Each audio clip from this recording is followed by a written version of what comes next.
Hello，我係 Mabel。咁上一次咧就冇正式咁介紹自己啦。咁其實我係一個超級嘅 slasher 嚟嘅，我係經營緊旅行社啦、僱傭中心啦，另外就係 marketing 公司嘅。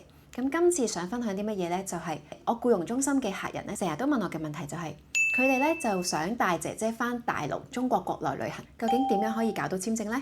咁今次咧我就做咗功課啦，幫大家做咗個簡單嘅攻略。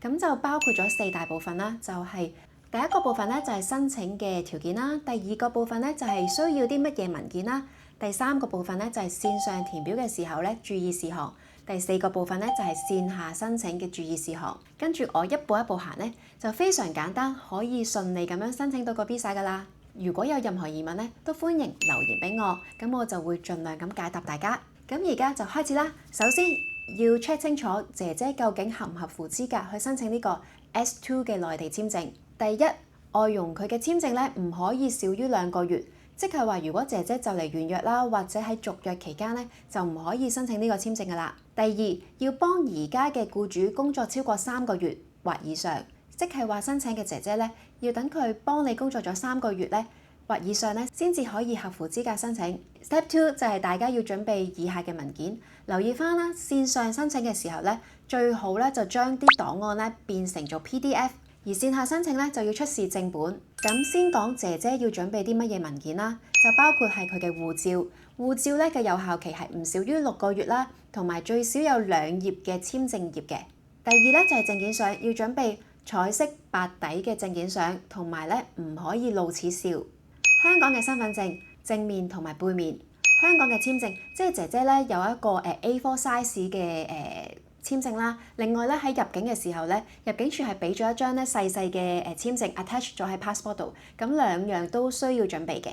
舊嘅中國簽證，如果咧姐姐曾經申請過中國嘅簽證咧，都要出示翻副本。僱主嘅身份證都係啦，正面同埋背面啦。另外僱傭合約即係藍色嗰份嘅contract， 內地嘅住址證明，即係逗留期間咧，如果佢係住酒店嘅咧，就需要有個酒店嘅 receipt 啦，係要有姐姐嘅名嘅。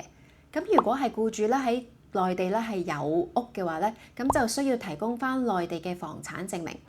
交通證明，如果咧去嘅地方係廣東省以外嘅咧，就要提供翻可能機票啊、火車飛啊或者高鐵飛等等。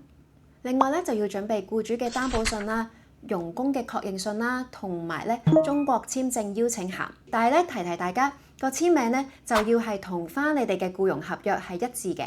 呢幾份文件嘅範本咧都可以喺中國簽證申請服務中心嘅網站裏面 download 嘅。第3個步驟咧就係線上面填寫資料啦。咁大家可以喺中國簽證申請服務中心網上面登記嘅。咁去到主頁面嘅時候咧，申請地點係揀香港。咁另外咧，主頁面嘅右上角咧就點擊登錄或者註冊。如果咧之前未開過戶嘅咧，就可以填註冊。咁大家要記住咧個密碼同埋咧填寫嘅電郵咧必須係有效電郵，因為咧如果之後譬如話佢有乜嘢要你更改啊、修正啊，又或者咧審批成功之後咧寄俾你嘅憑證咧，佢都會係透過呢個電郵去寄俾你嘅。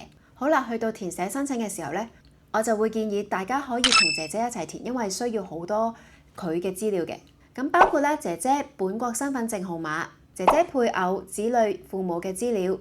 包括佢哋嘅職業啊、地址啊、國籍啊等等，5年內嘅工作履歷。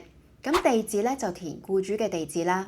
另外咧，主管咧就係填僱主嘅全名、教育程度、姐姐喺香港嘅手機電話、姐姐嘅 email、過去12個月有冇到訪過其他嘅國家。線上填晒資料之後咧，如果咧批咗咧，你嘅 email 咧係會收到一封咧確認嘅憑證嘅。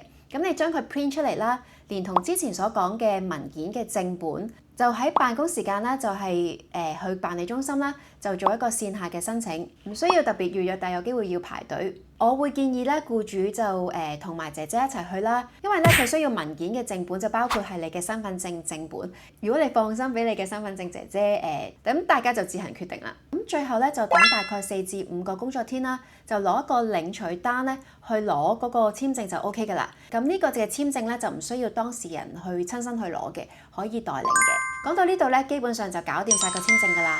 另外咧就有少少資料補充啦。如果係第一次申請嘅咧，基本上只會係批1次嘅啫。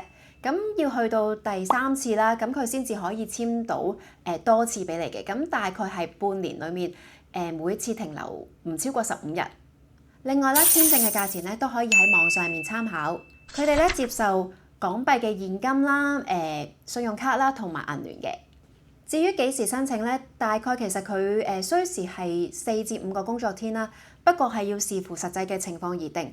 咁會建議，如果喺你出發前大概1個月咁去申請咧，就比較穩陣啦。希望今次嘅分享大家有用啦。如果大家都鍾意我今次嘅分享嘅話咧，記得 like、share、subscribe 同埋 comment 啦。咁下次諗下有咩可以再分享啦。咁下集見，拜拜。